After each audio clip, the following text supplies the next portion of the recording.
بسم اللہ الرحمن الرحیم۔ السلام علیکم ورحمۃ اللہ وبرکاتہ۔ الحمد للہ وحدہ والصلاة والسلام علی من لا نبی بعد، اما بعد۔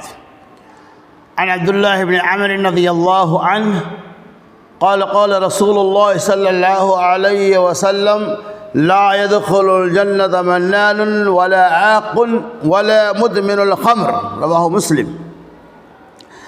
حضرت عبداللہ بن عمرو رضی اللہ تعالی عنہ کہتے ہیں رسول اللہ صلی اللہ علیہ وسلم نے ارشاد فرمایا لا يدخل الجنة منان، کہ منان آدمی جنت میں داخل نہیں ہوگا، یعنی احسان کر کے احسان جتانے والا آدمی، ولا عاقل، اور راہی بزرگوں کی نافرمانی کرنے والا آدمی، ولا مدمن الخمر، اور راہی شراب پینے والا آدمی۔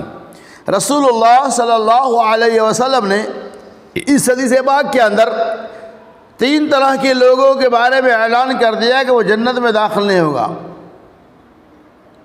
لا يدخل الجنة منان، منان کا مطلب یہ ہوتا ہے کہ احسان کر کے احسان جتانے والا، یعنی کسی کی مصیبت میں کام آنے والا، کسی کی پریشانی میں کام آنے والا، یعنی کوئی آدمی بیمار تھا، آپ نے اس کے دوا وغیرہ کا انتظام کر دیا، کوئی آدمی بھوکا تھا، آپ نے اس کے لیے کھانے کا انتظام کر دیا، یا کوئی آدمی کسی وجہ سے کسی بھی مصیبت میں گرفتار تھا، اس مصیبت میں آپ نے ان کو ساتھ دیا، یا مالی تعاون کیا یا مشورے کے ذریعے تعاون کیا، اور جب کوئی ایسا وقت آیا کہ آپ نے ان تمام چیزوں کے ذریعہ سامنے والے کو تانا دیا، سامنے والوں کو یاد دلا دے میں جب تم بیمار تھے تو میں نے تمہارا علاج کرایا، جب تمہیں کوئی پوچھ نہیں رہا تھا تو میں نے تمہاری مدد کی، جب تم بھوکا تھے میں نے تمہیں کھانا کھلایا، یعنی جتنی نیکیاں انہوں نے کیا تھا ان تمام نیکیوں کے ذریعہ سامنے والوں کو تانا دے رہا ہے۔ رسول اللہ صلی اللہ علیہ وسلم انہی چیزوں کو منان کہا جاتا ہے، احسان کر کے احسان جتانے والا کہا جاتا ہے۔ یعنی آپ جو بھی نیکیاں کیے ان نیکیوں کو یاد کر کے یا ان نیکیوں کے ذریعہ سامنے والے کو ذلیل و رسوا کرنا، ان نیکیوں کے ذریعہ سامنے والوں کو تانا دینا، بات بات پر انہیں شرمندہ کرنا کہ میں نے تمہاری مدد کی، میں نے تمہاری مدد کی، ایسا کیا ویسا کیا، جس کی وجہ سے بیچارہ ذلیل ہو رہا ہے۔ نبی صلی اللہ علیہ وسلم ایسے لوگوں کو حدیث کے اندر منان کہا جاتا ہے، یعنی احسان کر کے احسان جتانے والا۔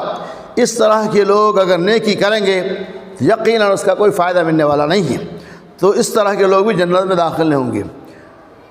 ولا عاقل، اور نہ ہی نافرمانی کرنے والا، یعنی اپنے بڑوں بزرگوں کی نافرمانی کرنے والا، اپنے سے بڑوں کی باتوں کو ٹھکرا دینے والا، اپنے بڑوں کے ادب و احترام نہیں کرنے والا، اپنے ماں باپ کی نافرمانی کرنے والا، ان تمام لوگوں کے بارے میں نبی صلی اللہ علیہ وسلم فرمایا کہ وہ بھی جنت میں داخل نہیں ہوگا۔ کیا پتہ چلا کہ اپنے سے بڑوں کا ادب و احترام کرنا، عزت کرنا، ان کی باتوں کو جو شریعت کے مطابق ہے فالو کرنا، ماننا یہ ضروری ہے۔ اگر ان کا ادب و احترام نہیں کریں گے تو یقیناً ہم جنت میں نہیں جا سکتے۔ ولا مدمن الخمر، اسی طرح سے شراب پینے والا، یعنی شراب یہ بہت ہی بری بیماری ہے۔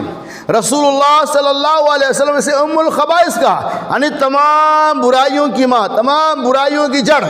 لہذا شراب جب پیتا ہے انسان تو اپنے آپ سے باہر ہو جاتا ہے، نشے کی حالت میں نہ اسے اپنے آپ کا خیال ہوتا ہے، اپنی عزت کا خیال ہوتا ہے، نہ اپنے اعلی اولاد کی عزت کا خیال ہوتا ہے، بالکل بے شرم، بے حیا اور بے غیرت ہو جاتا ہے۔ اسی لیے رسول اللہ صلی اللہ علیہ وسلم ولا مدمن الخمر، اور شراب پینے والا آدمی بھی جنت میں داخل نہیں ہوگا۔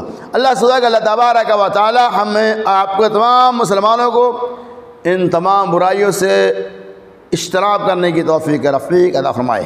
آمین۔ وآخر دعوانا ان الحمد للہ رب العالمین۔